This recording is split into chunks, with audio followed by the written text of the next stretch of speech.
اللهم صل على سيدنا محمد وآله وصحبه وسلم تسليما كثيرا. السلام عليكم ورحمة الله تعالى وبركاته. مسيبي جلبي on calminama kalno gonɗon enen gondirɗon moni kala salminama islam inmi ettode mum wiya assalamu aleykum wa rahmatullahi taala wa barakatuhu. enen gari enen jiiɗi haɓodirde e nder yimɓe e nder site net bangi YouTube mi wiya Toro TV.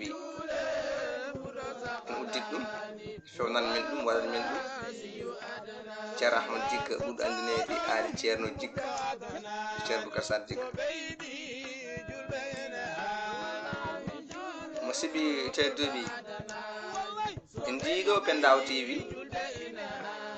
en ji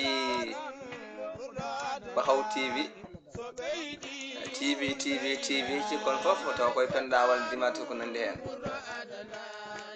wa amma huuɗo o musidɗo woni Ali Ceerno ko waɗi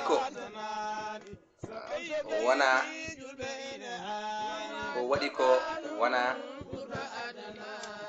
wona Bahaw tan, wona Pendaw tan.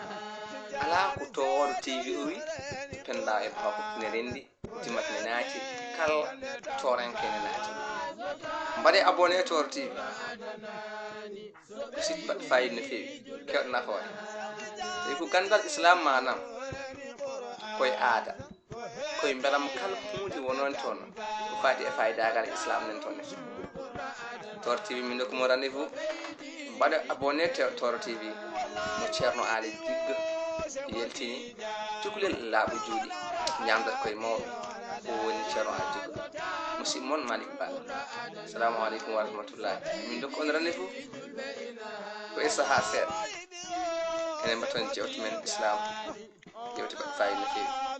musidɓe teddu sa luppi wadde abonné Toro TV luppuɗa darde ko wona ko toon ni. a luppi ko mawni te ko hettotaka. assalamu aleykum wa rahmatullahi taala wa barakatuh.